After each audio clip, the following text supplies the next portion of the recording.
Hello everyone, Violet here, and today I want to talk to you about the 6 essential exercises by Rudolf Steiner, and also kind of wrap up. We've actually made a video for each of the 5 exercises, and the 6th one, which we're talking about now in relationship to the process as a whole, happens to be balancing all of those 5. So if you haven't watched this from the beginning, and if you want kind of like a look into each step of the way for the 6 essential exercises, this is the place to do it, and I will put a link down below to the series. But essentially, Steiner's exercises are about freeing yourself. From what I can see with it, we start, with freeing the thinking with the first exercise. Freeing your will.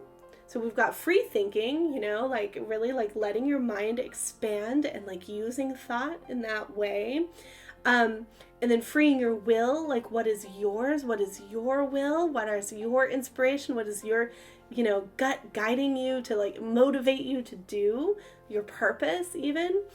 And the third exercise is, being free from the waves crashing of emotions that pull you in lots of different directions, but having the freedom to be able to kind of like, yes, acknowledge your emotions, but like rise above it and find a central a place of equilibrium. And then the next exercise, which is freeing your judgment, like instead of approaching things with criticism, actually being able to find the value in things and step up with the like seeing what is valuable and what is what could be positive, or what leads you towards hope, which you really see also in the 5th exercise, which is about freeing your expectations, like not letting the past and what has happened before rule what's going to happen going forwards.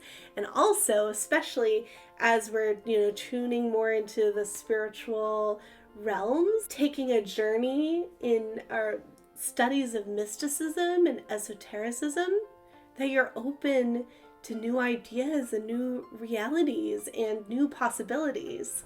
So here we are with the 6th exercise is about finding harmony with all of these things and keeping them in balance in your life, having a sense of rhythm in how you attune to each one. And this is what is going to carry you forward as the foundation to be able to hold the rest of your spiritual practice. Now, what could be considered one of Steiner's most important works, and I think what he himself said is going to, last the longest, what will be left of him in the far future, is the philosophy of freedom. In anthroposophy, in Steiner's work, which I very much follow, humanity is the level of beings that are really learning freedom, true freedom.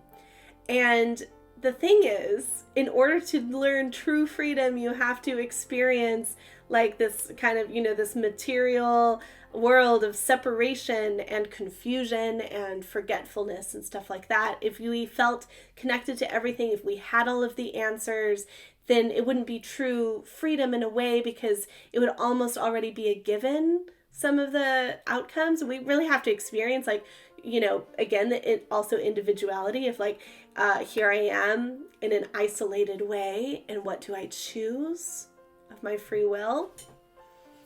And then the process is to then take that freedom and turn it back towards, the divine, and move back towards like, connecting to the collective and to others, but maintaining our individuality, shedding kind of the lower egoic aspects, of course, but maintaining that individuality in pure freedom. So that's why we start there. That's why we start with these, very basic and fundamental perceptions of ourselves, the world, of life, and freeing ourselves.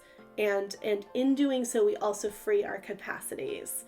And we see them as, going forward, our capacities of imagination, inspiration, and intuition. So we will be building those capacities and moving in that direction. So these exercises, and I'm going to read you something about this, are considered to be what's really important to safely kind of enter the spiritual realm and go into other practices of, esotericism and understanding what's coming. So there's a reason why I've done this here pretty much at the beginning of my Classical Esotericism in the Modern Age of Discernment. I think that's the title of that series. So that first we had to kind of hit all of these because, as it says in here, the 6 exercises counteract the harmful effect that other esoteric exercises can have, retaining only what is beneficial. So it's almost like a filter, where it's like when you have this, you can sort of filter through. There's, kind of, I don't want to be so black and white as to say it's like there's a light and a dark to like everything, but there are different forces that kind of can push and pull in different ways when we do other types of spiritual practices. And in having this foundation, it can kind of work as a filter to help us like retain what's beneficial and be able to perhaps, through discernment or many of the methods that we're developing in these exercises, filter out what is not for us.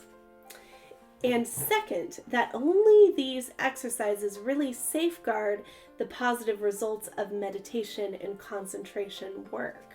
So now that you have perhaps, taken a journey through the 6 exercises, I've been reading next about ways that you can start having a mindfulness practice, that of course you can really use those foundational tools as a mindfulness practice. But what I would recommend going forward from some of the study that I'm doing is to have a practice that has these components. So you start in a more relaxed state. So anything that kind of brings you into a relaxed state, not a state in which you'd fall asleep, but relaxed and open. Then you start with a verse. This book has a lot of verses, and I definitely use ones within, anthroposophy, but there are other ones as well, sort of like, prayers, and especially also like words and meanings that, have had a history of people praying them or reciting them or, going deep within them. So you choose a verse that then brings you up to spirit. So it connects you upwards and you travel through. It takes you past some of those more kind of confusing, deceptive layers of like the astral plane. It sort of pierces you upwards. And there then is the safe place to do the work, the focus of whatever the concentration or meditation is. You then do that work, that focus, that theme, whatever it is at that phase of life, that period of time.